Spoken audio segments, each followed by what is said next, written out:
Hey there, everyone. Welcome back to the Overflow. My name is Micah Curtis. And I'm Alex Baldwin, also known as the Hatman. And this week, once again, we return to answer any and all questions that sadly we missed during the podcast this week. And I also want to thank everyone who's been coming out for the casual streams that I've been doing. Trying to, at the moment, my plan with those is to, for better or worse, turn that into a regular series where every other week I have a guest on to discuss certain issues and topics and things along those lines. So I'm actually going to see who I can line up for next Wednesday, and we will go from there. Alright, so let's go ahead and run the gamut here. Hatman, as always, I'm going to let you choose. Should we start with politics or entertainment? Let's start politics. Alright. Eclectic 1995 asks, if all of the 50 U.S. states were to be their own nation, which three would be the most powerful / successful? Probably, as of right now, California, Texas, and New York, probably. Yeah, that's basically it. But long term, as time went on, Texas would probably overtake the other two. Yes, I think they would. Yeah, I think it would. Because Texas has the most natural resources. Yeah. That's the big thing. Yeah. I'm trying to think. I'm trying to think of what else would really come into play there. For some reason, I'm thinking Hawaii because tourism, but like even then, that's not big enough as far as economy goes. Like California's economy alone is bigger than several nations. Yeah, so, because of Silicon Valley. New York is more or less like one of the world's capitals, so of course that would always have the big thing about longevity is how are the politics going to play? Yeah, true. I honestly think that without the structure of the United States, California and New York would eventually tax themselves into oblivion. Oh yeah. Oh, absolutely. Well, think about like Andrew Cuomo being the leader of a nation. Yeah. Like that would not go over very well. No, not at all. So that's kind of the long and short on that one. Brian Gilmartin asks, is it fair to say political correctness is essentially lying by omission, given how it involves not saying certain things because some fool might get offended? I don't really think so. I've always seen political correctness as just a series of bad rules. A series of taboos, I guess you could say. Yeah, that's more or less what it is. Some things have been deemed double plus ungood. So it's almost like an unspoken rule that's, and I know that's basically what a taboo is, but like you can still be punished for breaking it, and not always with being ostracized. Mm-hmm. Because some people have actually lost their jobs because of it. Yes. With the taboo, it's basically you get shifty eyes wherever you go, but no one's actually gonna fire you for sticking your dick in a hot tub jet or something stupid like that. No. Well, I forget who made the quote, but one that always stuck with me was, it's like tyranny with manners. Yeah, that's a really good way to put it. Because it's always been about restriction and really self-censorship more so than anything else. Oh yeah, absolutely. Now, a lot of people who exercise political correctness are liars in a lot of ways. Yes. And they do refuse to tell the truth on a lot of things, but I don't really think that's... I think more or less that's more them being afraid to face the truth than anything else. Yeah, pretty much. All right, here I thought was an interesting question from the Swordsman 100. Why has the left abandoned liberalism for Marxism? So, this is part of the reason as to why I recommend Andrew Breitbart's Righteous Indignation to people, because he breaks down exactly how this happened. Is, as time went on after the fall of Nazi Germany, the Frankfurt School and a lot of its beliefs kind of seeped into the academy. And a lot of people that you find these days that are, unless they were just a flat-out communist sympathizer like Bernie Sanders or people along those lines, because you have to remember the breadlines are a good thing. But the aside from that, a lot of these people have come up in these colleges that are that were affected by that type of, neo-Marxism, postmodernism sort of stuff that the Frankfurt School really was pushing. Students for a Democratic Society, that whole movement in the 60s. Yes, pretty much. So, as time has gone on, we have seen it, for better or worse, overtake the academy and also start to overtake the arts as well. And that's where things have really become scary. And that's kind of what, a lot of things that Gamergate were fighting against, and then, now Comicsgate as well, have issues with the sort of a postmodernist constant preaching. So it is it's a unique scenario to be in, but needless to say, it gets people elected. That's the big thing, because it's all it's based on is basically you versus them, and tribalism is a very powerful argument. If you can paint somebody as the enemy, then as time goes on, you can win. The problem is that long term, it pits everyone against everyone, and that's what you get right now, where there is such a lack of civility. I've talked about the Michelle Wolf thing at the White House Correspondents' Dinner, and that was the really the ultimate culmination of how politics are these days, whether people realize it or not. I think some people on the left saw that and they're like, dear God, have we really come that far down?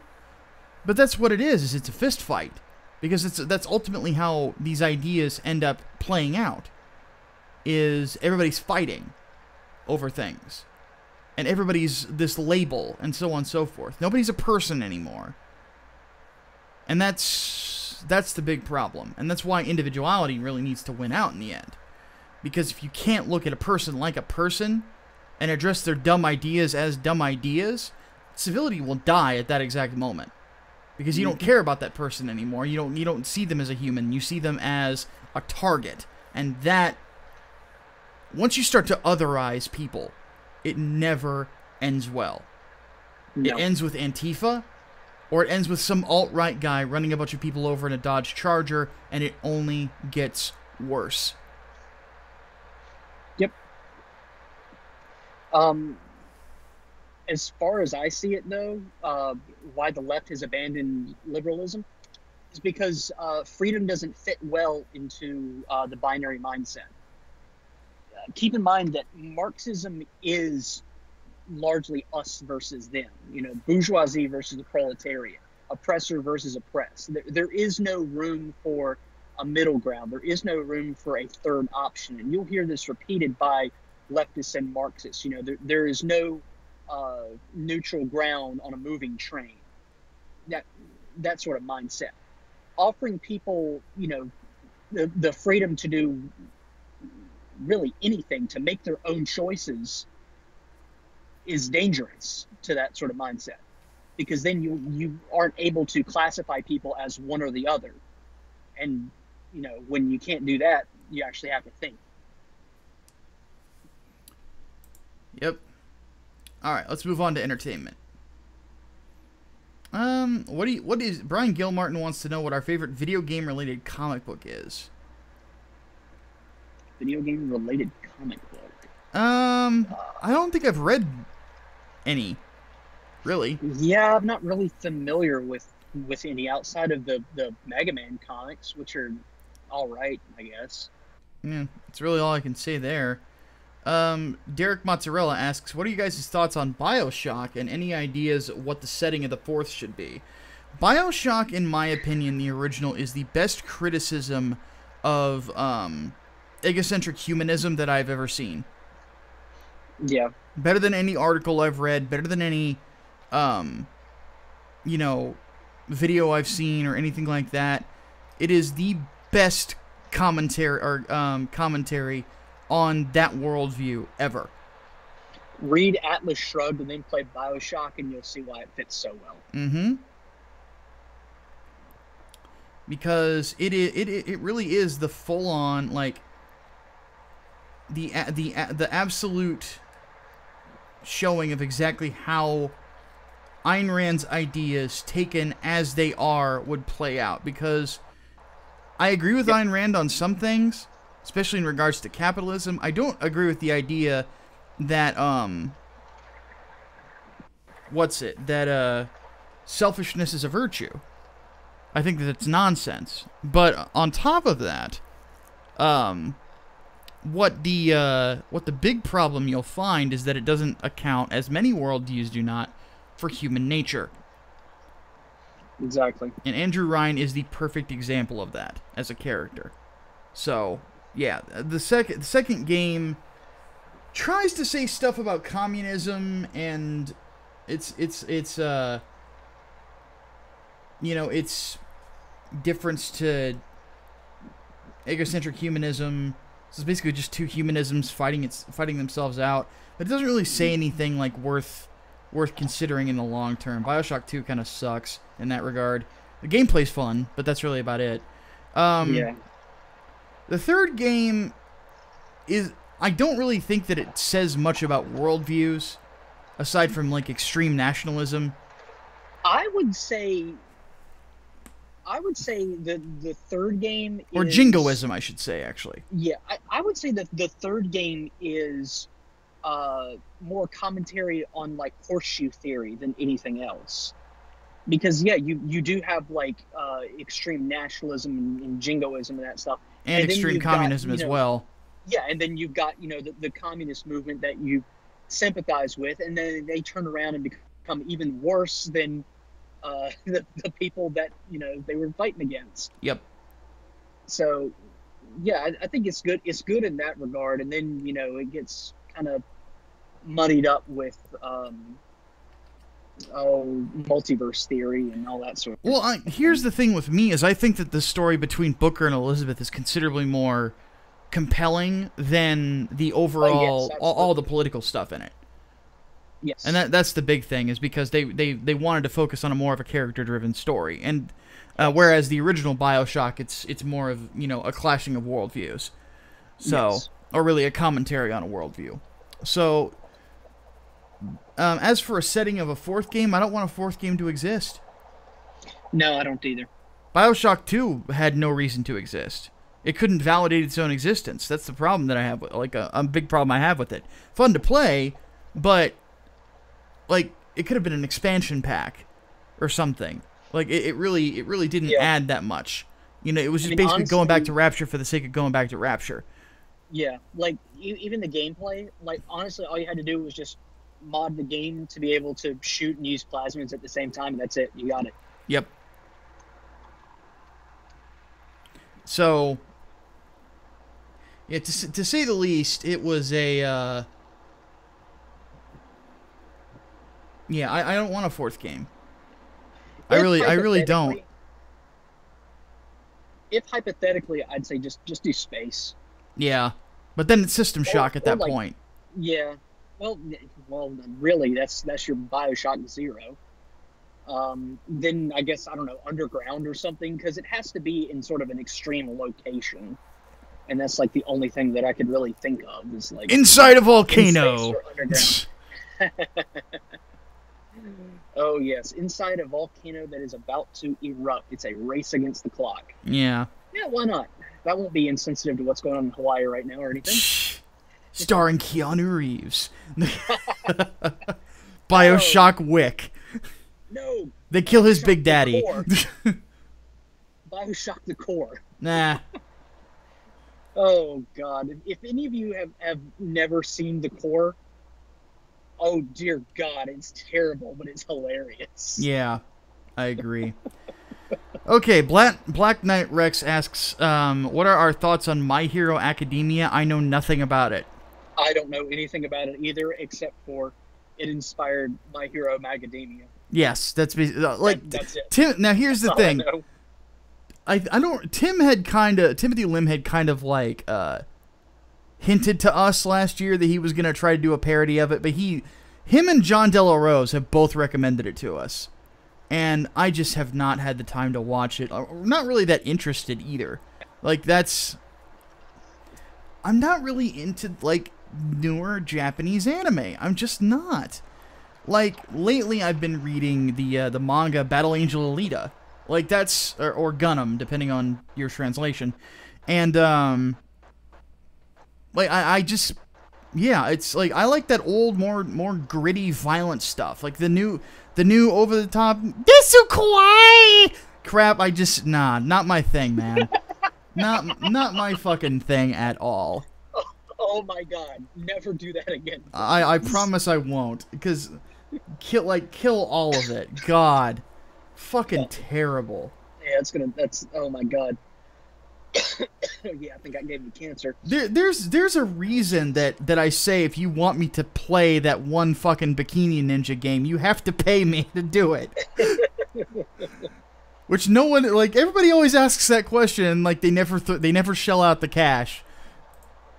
It's like if you want to see me do it, you know, I'm a bit of a mercenary. If you pay me to do it, I'll do it.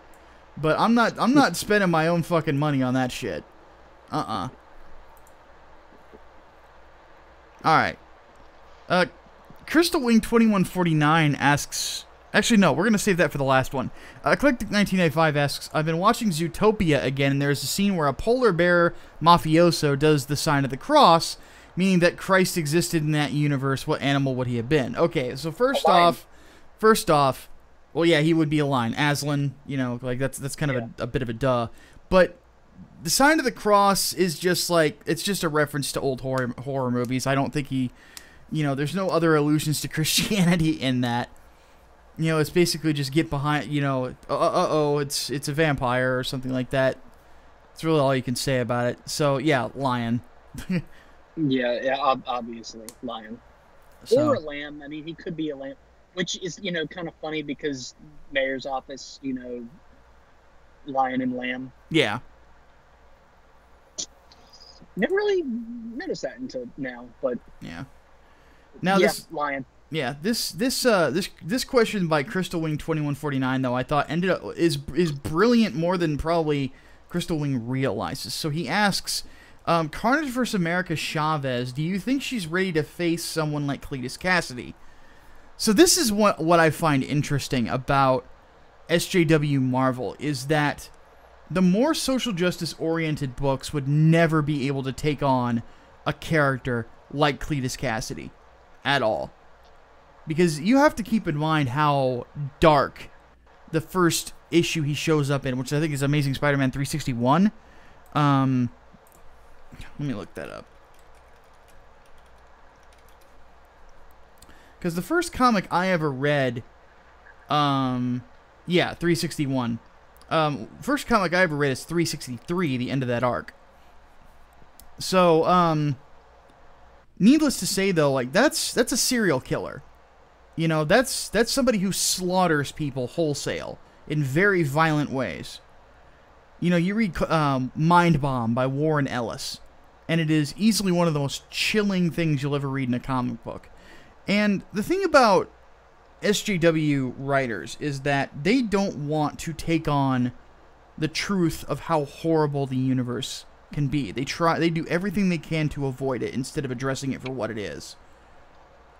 That's why many times, social justice warriors, when it comes to public policy, they suggest things that make no fucking sense, that'll bankrupt a country or infringe on one of your rights just to try to spare the world some pain. Cletus Cassidy is a mirror to exactly how bad the human being can be. And if Gabby Rivera, like she would never try to take on that kind of a character because she would have no clue how to write them at all.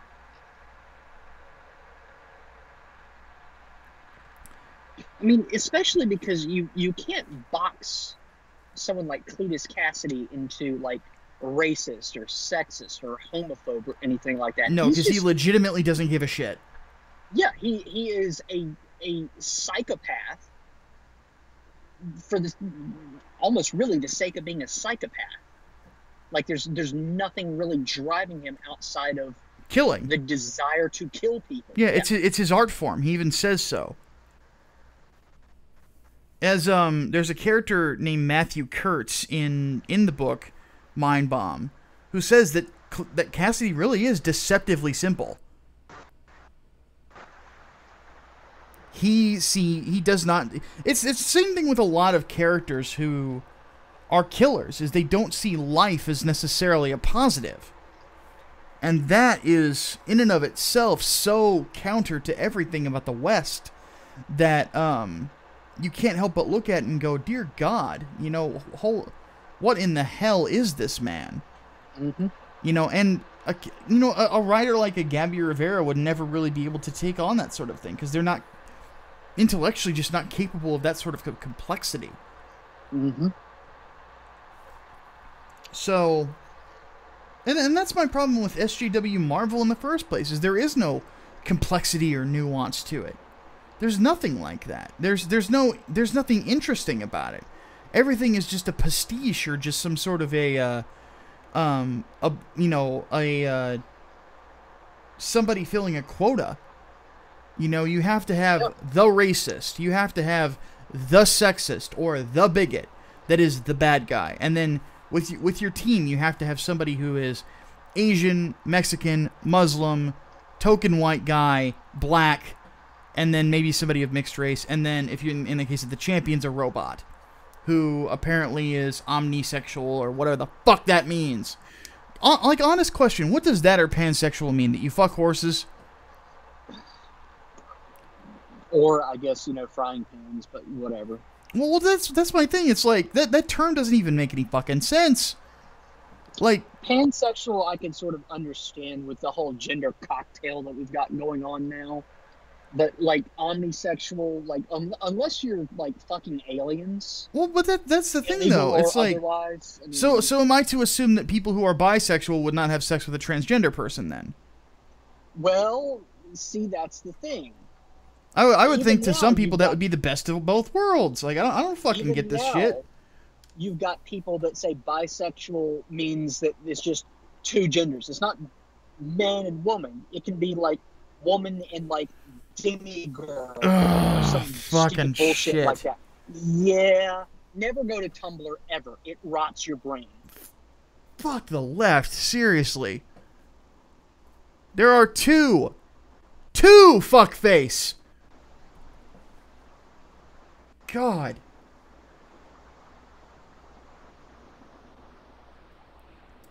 Whenever we make our t-shirt company, that's one of the first shirts. There are two genders, fuckface.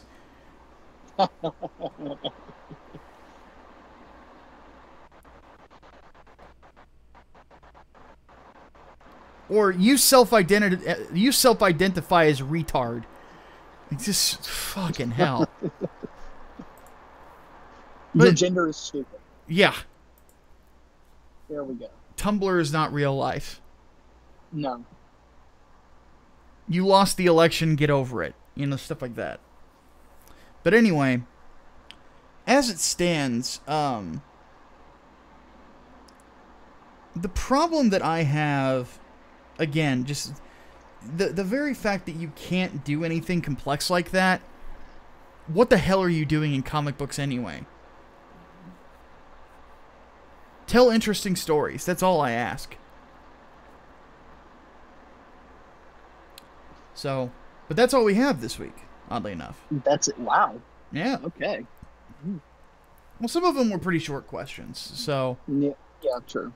All right. Well, folks, we appreciate you all stopping by. If you're coming in for the podcast, please don't forget to subscribe to this channel and things along those lines. And then, of course, we will be back this weekend. And on top of that, apparently I'm going to be doing a couple more interviews this week as well. So we'll see what goes on there. Keep an eye on my Twitter page to find out where that's going. One of them will be with Red Pill Religion again. They want to ask me a few questions about Comicsgate. And then a British conservative radio show wants to have me on as well. So that'll be interesting. So for those of you in the UK, look forward to that. All right, Hatman, any final words? Yeah, your gender is still stupid. Yes, it is. With all that said, my name is Micah Curtis. And I'm Alex Baldwin, also known as the Hatman. And we'll see you guys next week. Deus Volt. Deus Volt.